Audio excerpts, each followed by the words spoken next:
Hey guys, how's it going? So in this video, I'll be covering Andrew Tate's whole sales funnel. So we'll be covering how he actually scales his business, how he makes about 13, 14, 15 million a month. I don't know the exact number, but I know that it is a substantial amount, enough for me to cover it in this video as well. So we're going to be going over all of it, the whole system, the whole infrastructure, how he builds his brand, how he generates attention, how he converts that attention. And then we're actually going to be covering one thing which is really important, which I don't see in a lot of these videos, because most of us or most of the people watching this video will usually have some idea how a funnel works and how Tate funnels people into his whole system, his whole ecosystem, and kind of grows his business. But they don't really know how they can apply it to themselves. So either they just blatantly copy something he does, which just does not make sense, or they just think that it's something that they can only do once they're at a certain level of scale.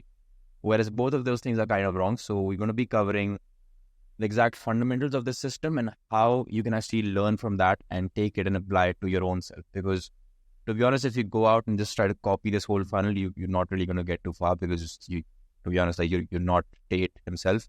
You won't have the resources he has, and you also probably won't have the acumen to build such a strong brand. I mean, neither do I. That's why I'm also using this approach of using what he has done, taking the fundamentals from it, learning from it, and kind of scaling it down to the level where I'm at, and using those aspects to actually grow my own brand, grow my own business, and funnel people in just on the base and the thesis of this funnel. So in this video, what we're going to cover is the following. So first thing we're going to cover is the transformation process, so the basis of how the selling happens, how the actual sales process happens, and the funnel frameworks as well.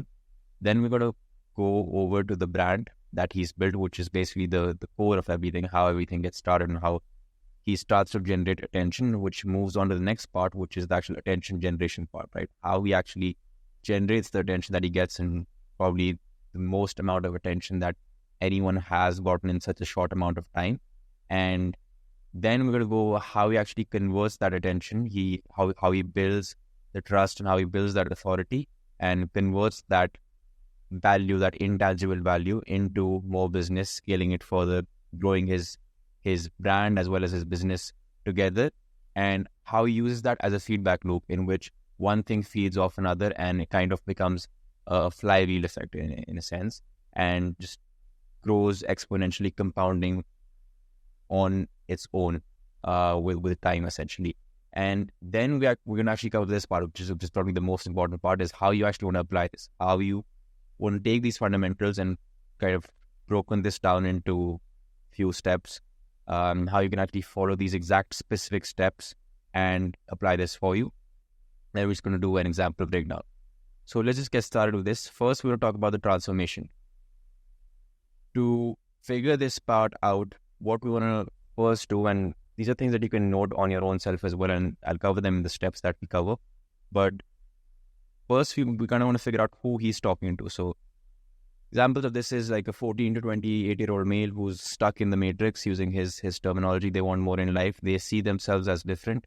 They want validation and proof. So you see how we've covered the demographics. We also cover some of the psychographics, and we cover the sort of deeper emotional states and deeper desires that his ICP, which means ideal client persona, or who he's talking to, has.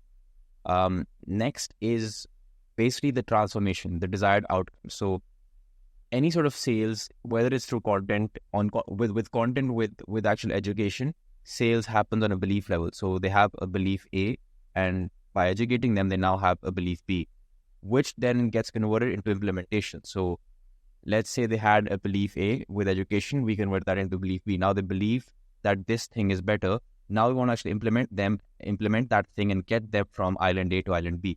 So the island A for these people is they have no money, brokies, no physique, weak mindset, low level people around, no girls, basically lacks status as a man and are in the matrix. That's kind of what Tate is targeting. That's the before and after of the transformation he wants to target with his ICP.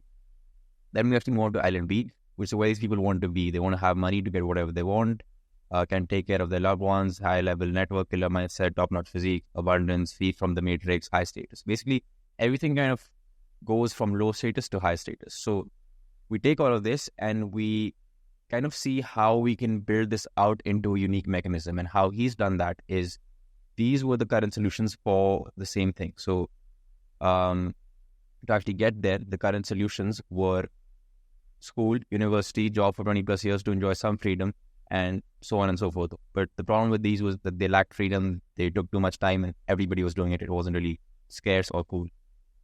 Whereas the unique solution that Tate came up with or packaged, essentially, which we'll get to in the later step, is this. So you learn a higher value online skill, you make an online business, you get rich young. And with this, you can control your life, you can be rich and young, and you're in the top 0.001% if you do this successfully, which is the unique solution to that problem of getting to that island B. Now, what he does is he packages that. So he packages that unique solution into something. So this whole unique solution is packaged into this, which is the real world, which is his offer right now. And obviously, he has multiple offers. He has the real world. He has the war room. He used to have Hustlers University, and I think now he also has a supplement. So all of these kind of go into being a part of that unique solution that gets them to island B, which is their desired outcome, right? So you want to focus on that transformation when you're actually working on your stuff as well, but more on how Tate does this. So before we go on, we just want to understand the fundamental framework of any funnel. Essentially. It's attention generation, it's education and nurturing, and it's conversion. I'm sure you've heard about this, but the thing that's different with Tate's funnel is which other people apply as well, but is that the conversions then lead to more attention generation, because I'm pretty sure everybody's heard about the whole affiliate program that he has, wherein people that get in his course, a source of wealth creation for them is also creating affiliate videos which generate attention for Tate's program and get more people in, while they're also making them a lot of money as well. So it's a whole feedback loop as well in that. And what you want to do is you want to kind of build such a feedback loop at flywheel in your business as well, which allows it to compound on its own, wherein you don't need to you don't need to always be pulling the levers for it to grow to a different level. You set it up, you keep running it, you push in the inputs, but the actual catalyst or the lever keeps expanding. So the difference between input to output keeps on increasing on its own. The size of the lever actually keeps on increasing. So the thing is, what he's optimizing for is massive reach, trust and authority, conversions, and a feedback loop. That's what he's kind of going for with his framework of his funnel. So all of this transformation process goes into building out a brand. The brand that builds trust and is worthy of generating all of these, which is massive reach, trust and authority, conversions, and putting that into a feedback loop. Because think about it, if people actually join a program and are ready to work essentially for you as affiliates, selling your program, A, they have initial trust to actually buy your program, and B, they have even more trust, so much so that they actually become a part of your business and their main source of income also relies on you. So they're tied to you in so many ways. And that's what Tate's done so well. And that's what is triggered from his brand and the brand that he's built. So going on to this step, the thing with his brand is that he is an example of the desired outcome. He's an example of the island B. The island B was that the people want to have money to get whatever they want, take care of their loved ones, high level network, so on and so forth. He is all of this. He's like a living example of all of this. He's done all of this. That's why there's already that initial trust and authority built, because it's not like he's selling one specific thing. He's not selling like a gym transformation. He's not selling like a sales course just like that. He's selling a whole situation in the lives of the people that come work with him or buy his program, right? And he is a living example of a culmination of all of those things. And that in itself is, because people talk about like being your own case study, and if that's what the result that he wants to get is people, then he is his biggest case study in that regard, because he has all of that and he portrays that in a great way through his brand. So we're going to cover his brand and the pillars that make it a great brand now. First thing, so these are things that you can notice, all of these things, many great brands have. So we're going to cover them individually one by one, but a mission statement, a leader, throwing rocks at the enemy, his own terminology, visuals and symbols, like all great brands have it. Let's just take an example. Like let's just take Apple as an example, right? So their mission statement, I'm not really sure of what it is, but it's something on the lines of like think different and like empowering creative people, something on those regards. But they have it built so well that it's communicated intangibly. They don't need to say it out loud. Then is essentially the leader. Like when Steve Jobs was there, he was the leader, and there was a single vision that was going forward, which is communicated through him. Now, obviously, Apple is like a much bigger corporation, so the one leader system sort of fades away to an extent, but I'm sure internally they have that. Then it's kind of throwing rocks at the enemy. If you think about them with the way they're the simple UI, UX, the whole system, they kind of throw rocks at anything that is overcomplicated, pretty much like Windows and PC and stuff like that. So all of that is there with them. And then it's kind of having their own terminology, which is what they have done really well. Things like iPhone, iMac, MacBook, iPod, whatever, right? They have their own terminology. They have their own language that they speak, as well as the visuals and symbols. They have the Apple logo. They have, things like the icons that they have. They have everything which is consistent throughout their brand, which builds it out as a thing that people want to associate to. So with Tate, he has his mission statement, which is meant to become the best version of themselves, to be in a position to protect and provide. He is the leader with a bunch of other high-level people around him, such as his brother Tristan, such as other people that work with him, leading different areas. Throwing rocks at the enemy, he throws rocks at the matrix, or basically the establishment and the whole narrative of the rat race. He has his own terminology, was like matrix, brokey, NPC, top G, stuff like that. And then the visual symbols. He has this hand pose that he has. He has this overall look and persona with the flash cars, with the things that he wears, and just the atmosphere that he has. All of these things, this, for example, the language, right? Like you hear so many people use the word top G, NPC, brokey, right? It's because they feel inclusive. They feel included into the whole ecosystem. And the leader of that ecosystem is Tate. So if you're using someone's language, you'll automatically associate authority with them much, much, much more. And that's what he's built out. So he's using those psychological triggers, which people just use unknowingly. He's built out such a strong brand, which generates massive amounts of attention, which gets us to the next part, which is attention generating assets. So for such a massive amount of attention that he's generated, it's not just about pumping content. It's about honestly having a system, and you don't really need to aim to pump out such a great volume of content to begin with, but you always would want a system in which you can put in the least amount of effort to get the maximum amount of reach. And not really in a bad way, but the least amount of effort it means is less effort in the things that can be done which don't require your own input. So distributing it and repurposing it and stuff like that. So that's what his and his team has done really, really well, because he has so many different attention generating assets. It's going to cover these right now. So firstly, he has podcasts. And we've all seen the 2, 3, 4, 5 hour long podcasts that he does, which are in depth, and most people have seen them through clips, which we'll get to as well. Then his interviews, so more like higher level interviews, for example, the ones with Piers Morgan and Tucker and stuff like that. Then is the lifestyle and behind the scenes. So he has these blogs, or the Tate Confidential that he has, in which he just goes over his day-to-day life, and it's obviously very affluent and inspirational. It gets added to the whole vision of his brand. So that's another major attention generating asset that he produces as well.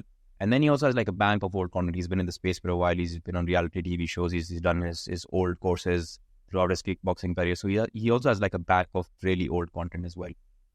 Beyond that, he also has his own personal channels, or like personal sources as well. So he has Twitter, which constantly posts. He has Rumble, he has Telegram, he has newsletters that are going on day in, day out. So he has a lot of those things as well, which are direct sort of sources which are constantly updated, just dependent on him. So all of these serve as essentially like banks of assets. They serve as like a complete bank of assets that people can use to repurpose his content into like so many different layers and levels that keep on going. So what he uses is he essentially uses this bank of assets. He, again, the thing that we talked about, the affiliate program, the people that come into his program become affiliates. They join over, they get $20 per sale for the people that join the real world. This is for the real world. And then they create their own accounts, right? As you can see, they have like so many different accounts, which are usually popular on short form content platforms, but they also do ads and stuff like that. And they take all of these banks of assets because they have like so much going on. They take that, they cut them up, they edit them, they make them as engaging as possible, and then they basically redistribute them. And if you compound that at scale, it just reaches massive amount of scale with the output that he's having. So as you can see, even with these channels, like 120K, 143K, 164K, 1.2 million, and with this whole Instagram account is just based on that, which he's not running. He has nothing to do with that. All of that goes into repurposed content. So That would be lifestyle short form content from his lifestyle behind the scenes, the podcasts cut up into clips, the long form videos that people make reacting to Tate, stuff like that. And then also people that run ads because they're getting a $20 from every person that joins in. If they can run those ads profitably, it's great for them as well. All of this kind of leads to lots of attention and an omnipresence that Tate has. And this is something that most people kind of already know. It's pretty known that he does this whole affiliate program. But the thing is, this whole thing leads into a whole feedback loop, which again we talked about, which we'll get to. But this massive amounts of attention is then used to build trust and authority. So once he has the attention, how is he actually seen as an authority? Well, there's like a couple of ways that he does that. Is firstly, he walks the talk. He's an example of his desired outcome, as we already talked about. He already has what they want, and he flaunts it. He makes sure that people see it. He talks in a way that it's in their face. So people almost feel guilty for not listening to him because they want to achieve what he has. And if they're not listening to him, then they're basically not putting in the work, essentially. Then he has a common mission. His mission never changes. People who align with him associate with the central ideology. They identify someone who listens to Andrew Tate at their core. So it's almost like a religion, essentially. Like people, probably not that strong, but people have part of their faith or like belief system associated to things that Andrew Tate says.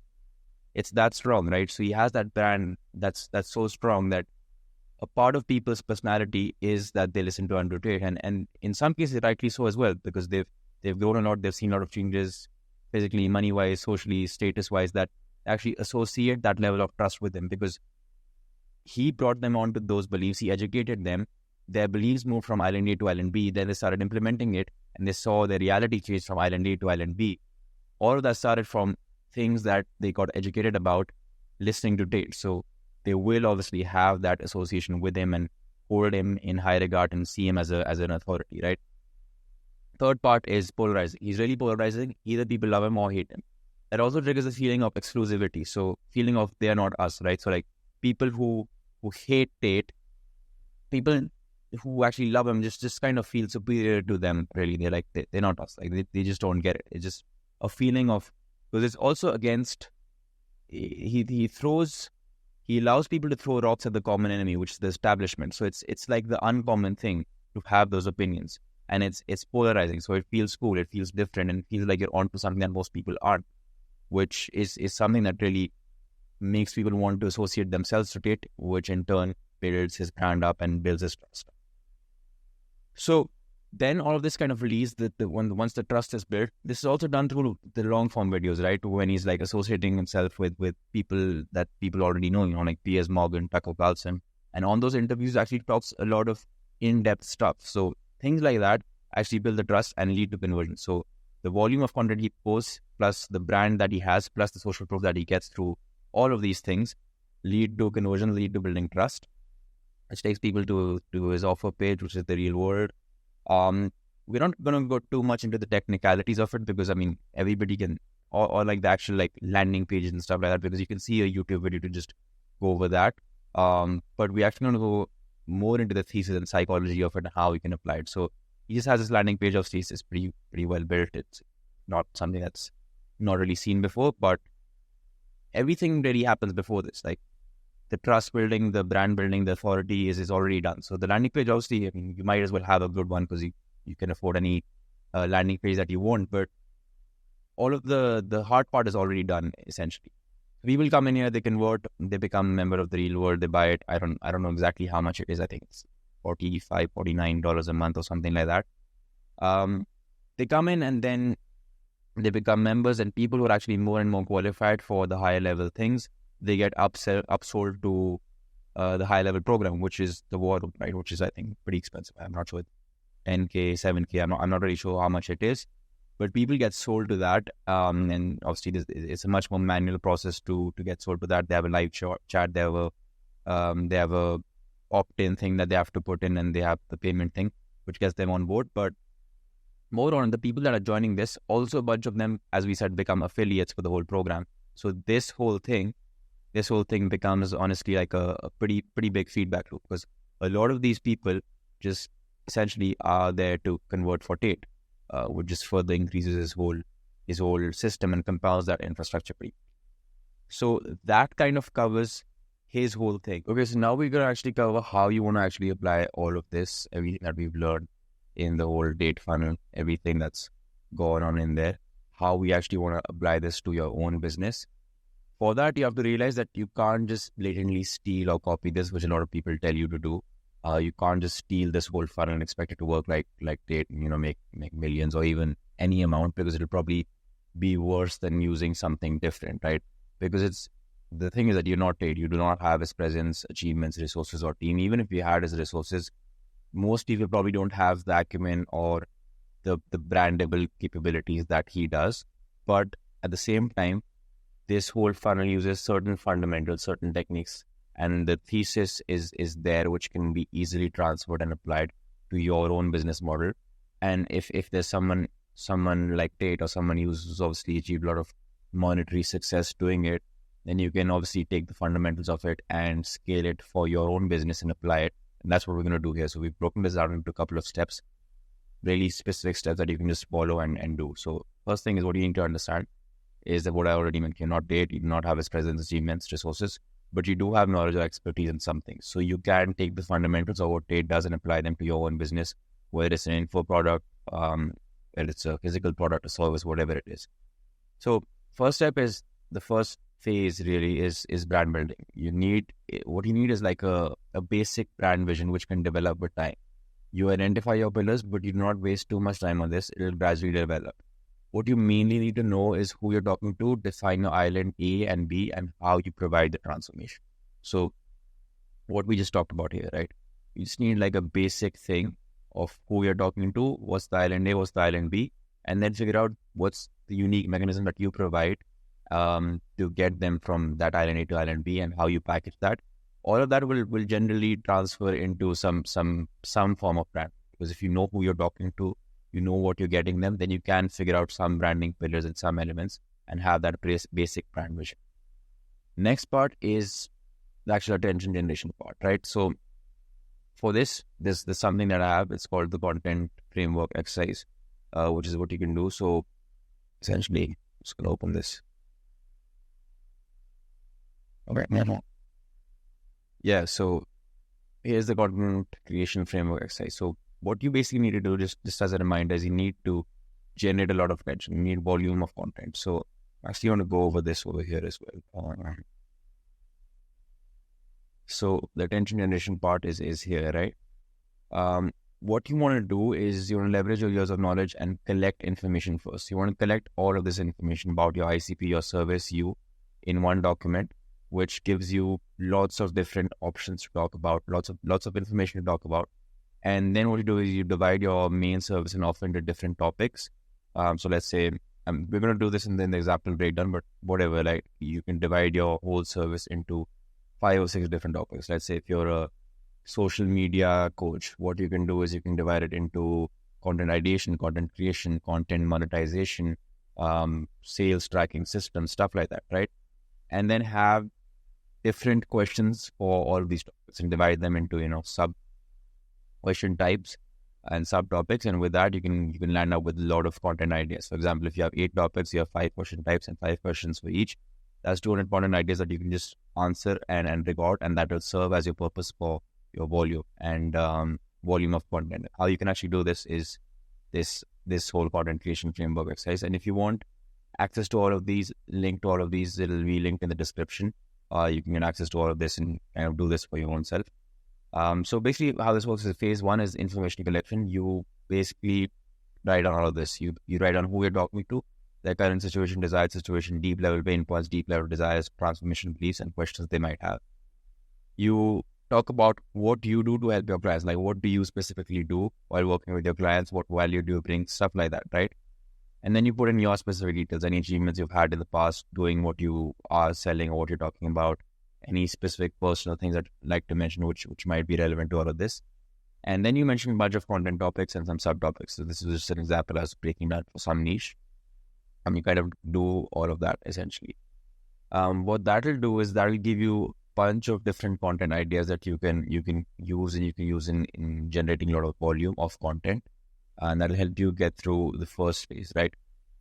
What you want to do then is use the content ladder to test the messaging and validate the concept. This is what I mentioned right now, right? You want to actually get huge volume done, and then you want to test it through the content ladder. So this is how the content ladder basically works. Is it starts off with low effort, high volume content. So simple short form content, Q&A, stories, tweets, things like that. So you figure out your specific channel of delivery. I suggest short form content straight away. It's very simple, but if you have a good content system, you can easily repurpose one format into the other. That's what we kind of do as well. We implement this whole content system in which we just have starting thing and the actual starting trigger of content. So let's say answering questions in a short form content format way, and that's repurposed into multiple things for a much more omnipresent approach. So if you're interested in someone applying all of that for you, then you can book in a call below. But getting to this, so you start with low effort, high volume, stuff like that. You validate what's working, and you move to medium effort, medium volume. So long form YouTube videos, conversion based short form content, longer tweets. So you've seen those comments, so and so keyword to get this lead magnet sort of short form content. That's the conversion based short form content. Then you move on to high effort, low volume content. So that's lead magnets, threads, newsletters, even BSLs, things like that, right? Which are much more conversion based, which require more effort and more validation essentially. So that's what you move on to after that. And by this point, you already have a lot of validated concepts that people like, people talk about. You have huge amount of volume. And honestly, having a lot of posts and a lot of volume, even if you don't have a large following, but as long as it's targeted towards your ICP, because we figured that out in the first step when we figured out who you're talking to, that actually helps bring in a lot of qualified attention. So that helps bring in a lot of people into your whole ecosystem, which is what you want to do. And this step. There's also the inverse of the content ladder, which you can use if you already have a pre-validated concept. So maybe you have some internal SOP, some internal course, anything that you've recorded. Then you can kind of use that to break that down into smaller things. But this is getting into more details, which we actually apply for anybody who kind of works with us. So if you want that, we can do that. But I'll give you all of this for free. You can just see the links below and do that.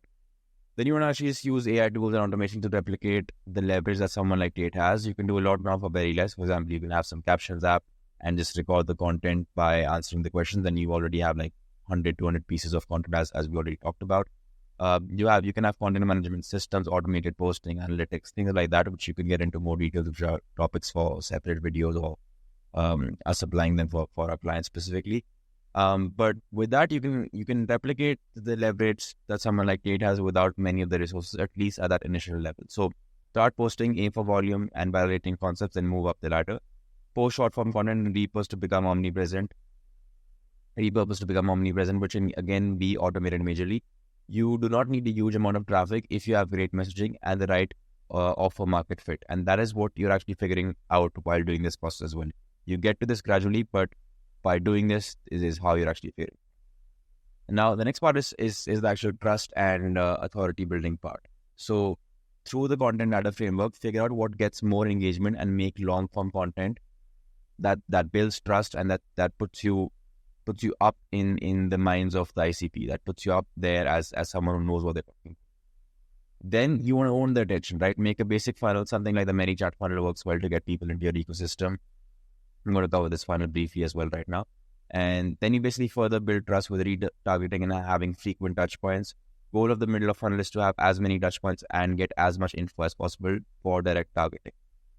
You will need some form of lead magnet for this. Again, use the content ladder framework to figure this out as well. So I'll give you an example. This is an example of the ManyChat funnel, right? So you run profile visit ads, you post short form content that goes to a pinned short video, and the CTS comments a certain keyword which would be related to whatever your offer is to get a certain lead magnet, right? The whole sequence goes off. You captured their email. In this example, we were putting them onto a school group. So you put them onto a school group. You have automated messages to go on from that. Basically, what you're doing is you're having as many touch points as you can with your leads and making sure that they're targeted. So how you do that is you make sure that the lead magnet is targeted towards the right sort of person. And then once you actually give them the lead magnet, you have as many touch points as possible. So you have touch point of them in the comments, you have them in the DMs. Once they give their email, you have access to their emails. You can add them to a CRM as well, where you can give them a follow-up sequence. If you have a call or like a number option in the opt-in, then you can actually call them. If you have the lead magnet on your community, on your school community, then you can obviously target them through your school community itself. That whole funnel will depend on what your specific goals are, who you're kind of talking to, and where they're more present. But the basic thesis of the funnel still remains the same. Then is actually the conversion mechanism. So once you get people in, it's time to convert them. If you have built up enough trust, this should be easy. You get a simple landing page, booking page, or whatever your offer demands. Some things require a longer sales process, something require a shorter sales process. But make this a feedback loop. This whole thing a feedback loop by getting results and feeding that back into your system by pumping resources. So you pump out, you get more tech, you get more softwares that facilitate the volume, you get more labor, you can get people in who do the management, who do the editing, things like that, to get more volume of content and ads, because by this point you'll have validated concepts, so you can actually pay to get traffic in and get consistent amounts of traffic in once you have some level of validation through your concepts, through your offer market fit, and through your messaging. And then basically just track what works and pump it back into the content ladder so the feedback loop grows. The more this grows, the more you can invest back, rinse and repeat, and convert the more targeted ones, the more the people who are ready for upsells as well and into higher offers. So that's basically how you kind of apply this essentially, right?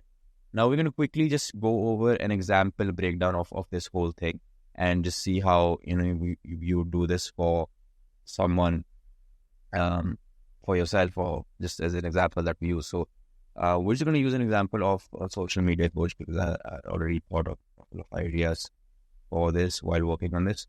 So the brand pillars for this, we're not going to spend too much time on this, but for a social media coach, the brand pillars could be something like, we go back to this, right? If you go back to, so the mission statement could be something like, use your expertise to make money. I mean, this is really basic, but it's just something that you come up with more knowledge of your specific offer, and it's something that you develop with time as well, obviously. But that's something that we can just come up with right now. I mean, leader in this, obviously, whatever we're doing for Tate doesn't fully apply over here, but leader, obviously, that's going to be you. And then we come and throw rock to the enemy. So the enemy could, in this case, be, depending on the specifics of the offer, if it's a very specific offer within the social media space, or if it's something to just get people into social media. But it could just be something like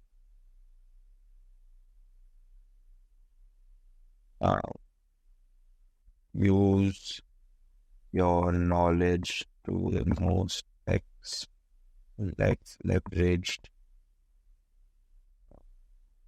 case.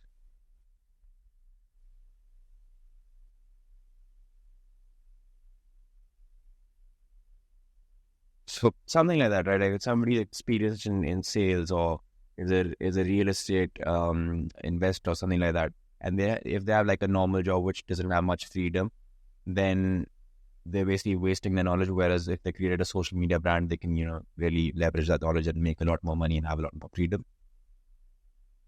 And then it's just their own terminology and visual symbols. This is something that honestly develops over time, but with visuals and symbols, what you basically want is just like some basic stuff, like a general style plus some colors that you associate your brand with, things like that, right? Like just some basic stuff, so that when people see your product, they just know it's yours.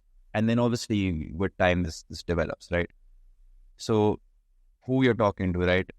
Basically, we just do the whole ICP breakdown over here. So we do this whole thing in detail, essentially.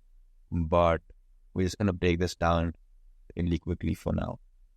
So who you're talking to, current situation. So this could be people who have certain expertise, certain knowledge in a certain domain, but don't really like the way they're using it. And either it's in a 9-to-5 or it's in a business which isn't fully leveraged. They're always stuck to get more people in. And what they want is, the desired situation is someplace where they can actually leverage this expertise through social media growth. They see a lot of people making a lot of money with it, but they don't know how to. So the deeper level pain points would probably be time freedom and the security of knowing where next flow of money is going to come in from, and having that sort of asset which they would build through building out their personal brand. The deeper level desires would again tie in with that. It would just be having that freedom, having that consistent flow of income, and having an asset that gives them that security. The transformation beliefs is something important. So the transformation beliefs that they would need to have for this to actually work and make sense would be things like, oh, you can't make money from social media, to you can make money from social media. Posting content is a waste of time. Posting content can actually make you a lot more money than the time you spent in your business or in your job. Things like that, right? So things on an educational level. Remember how we talk about island A to island B? This is the same thing, but on a belief level. So once they start believing certain things, then they'll want the implementation. And if they want the implementation from someone else, they'll come to you. Questions they have. So we just basically write on a list of questions they might have related to the topic that you're talking about, or the offer that you have, by actually just imagining what they would be thinking, going into their head, talking about really basic questions that they might have. How you help them, that's going to be simple to set up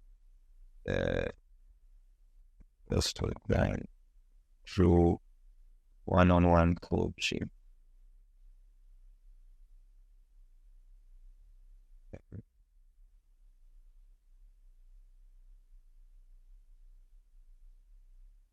Things like that, right? You just write on how you actually help them, stuff like that.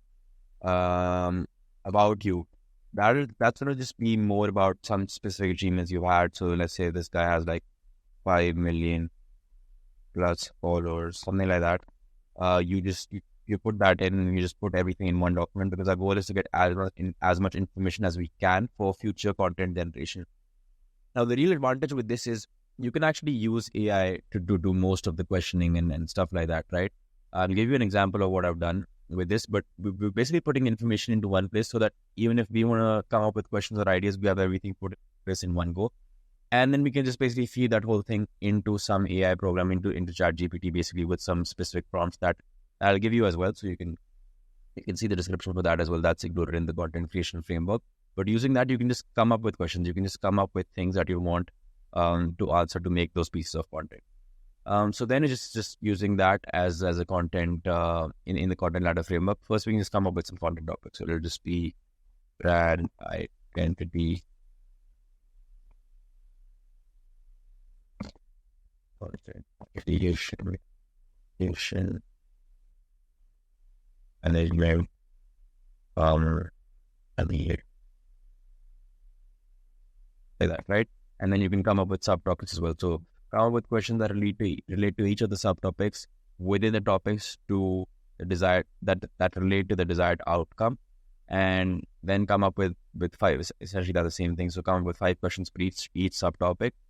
Then you answer them. You have hundreds of potential ideas instantly. You record the short form content answering them, and you move down the content ladder, right? So you move down the content ladder from low effort, high volume to high effort, low volume, things like that. Then there's the trust building part, right? So you move up the content ladder and convert the well-performing content into more trust building content, such as YouTube blog form videos and lead magnets. And you can use the below framework as well. So I saw this from Matthew from 1000x Leads, and I kind of tweaked that to match my own sort of needs as well. But it's pretty much the same thing. What he said, it's just a lead magnet framework that you can use as well. So it's just dividing whatever you do into different parts. So you divide your main service into different either objections or kind of aspects. You figure out the best delivery mechanism. You figure out the desired outcome that you want them to achieve through that specific thing that you're talking about. You write down the sales copy, and then you just make the lead magnet. And that's the actual framework you'd want for the lead magnet. This essentially doesn't need to be applied to just a lead magnet. It can be done for a YouTube long form video, and that essentially can be used as a lead magnet as well within the funnel. And that's how you want to just basically work on this whole thing. Then it's just the conversion. So you can employ many conversion mechanisms for this. Many of your selling can be done through the ManyChat funnel itself. Once you're advanced, you can incorporate a CRM like GHL to come up with follow-up sequences for all the leads that enter your ecosystem. With the trust you've built, it won't be hard to convert at this stage. So if you've gone through all of this well, it won't really be hard to convert at this stage. So we can now just kind of break down the overall funnel of how this would work, right? So if we start right here, this is just an example that we made for somebody. I don't fully remember who this was for. But basically how this would work is you use YouTube long form videos, short form videos, plus the ManyChat funnel, which is this we covered. And this goes into a DM sequence. So basically all of this is the attention generating part. This then goes into the trust building part and then the information collection part. You probably pitch them a lead magnet or some resources because of which they come in for an opt-in. So we just use Typeform for this funnel, but you collect their name, phone number, email.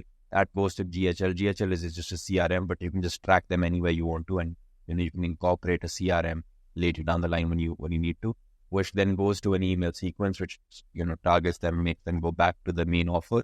Then you actually give them the lead magnet. For this funnel, it was hosted on School.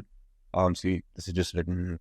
The details are just about how you want to give them access and the specifics of that. But the basic thesis is you then just give them the lead magnet, the delivery of the actual lead magnet with the value add. That's how you build the trust. So people come in through the attention generating factors, then you actually the elements, and then you actually build that trust through the content that you post, through the social content that you have, either it's long form YouTube videos, even the value backed short form content videos as well.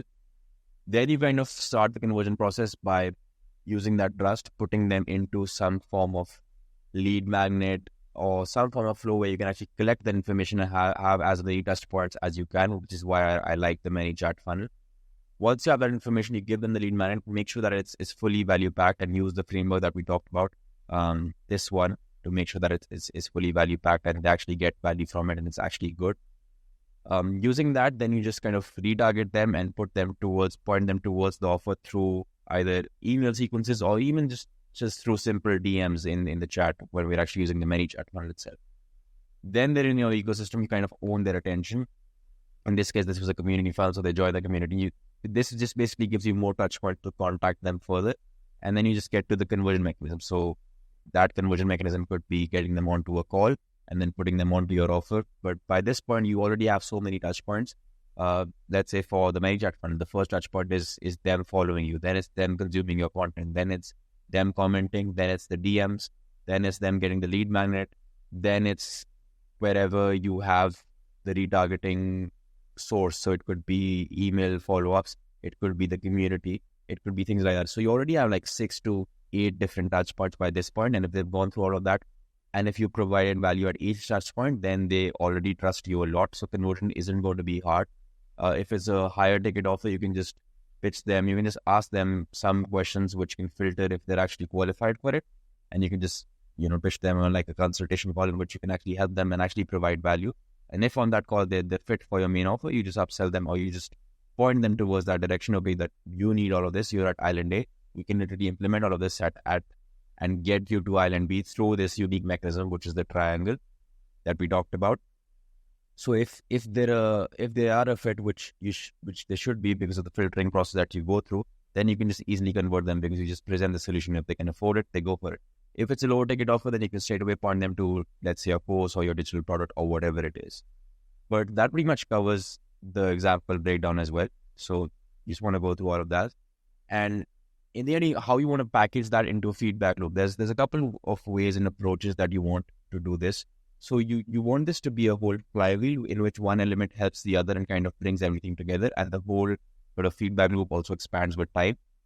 So the more and more content that you keep on pumping out, the more volume you have, the more validation you have, the more offer market fit clarity you have, and the more you know which messaging works. With that information, you can then move down the content ladder, move to more trust building things, and then move to more conversion based things, which again gives you more people into your ecosystem, which gives you again more feedback for what people like, what they want, and then kind of expands that feedback loop of audience feedback, offer market fit, things like that. And also another way of looking at it is like the more people you get into your service, obviously they're paying for it, right? So you have more resources. You can employ those resources back into tech and labor. So you can use softwares to pump out more volume of content. You can put that into people. So you can hire people who manage all of that. So again, that allows you to pump out more volume of content and basically generate more attention, get more people into the ecosystem. And the third way is to actually use those resources, use that money to run ads basically. So you can get you can pay for traffic. So the more you can pay, the more traffic you can get. And if you have a validated flywheel, a validated funnel, then, which you should do at this point before you start running ads, then basically it just becomes a feedback loop that can really expand exponentially, because you have the systems, you have the labor to manage everything, you have the offer market fit, or you're improving on your offer market fit every time you sort of post, and then you can just pay for traffic. So you pay for people, and you know how many people get converted in. So it's essentially, the more you are able to pay for either traffic, people to manage it, people to get more volume in, or tech to get more volume of content in, the more you can convert and the more you can make money. Obviously, at scale, the numbers don't really go in the same ratio, but with this whole application, you can really scale really quickly, and that's what Tate did as well through his whole system. But that's pretty much it, guys. That covers the whole thing. If you want all of these resources, if you want this whole service flows, funnel breakdown, if you want the content creation framework exercise, in which below we have all of these prompts, which you can just basically use to come up with the initial questions for the whole content, that you can just answer to record that content, be a part of the whole content ladder exercise and the whole content ladder framework, which you can move down. Then you can just click the link below as well. And if you want us to kind of apply this whole thing for you, in which we just get you the attention, do the trust building part, do the conversion based part, so that you can actually focus mainly on what you're actually skilled in, what you're actually expertised in, which is your main thing, your main offer, and we kind of just take care of the whole marketing and acquisition side of things by placing these systems. Then you can just book in a call below using the link, and we can see if you're a good fit and if things align, that we can work with each other as well. But that's pretty much it for this video, guys, and we'll be covering a lot more in the coming times. So make sure you also check that out as well. Thanks a lot.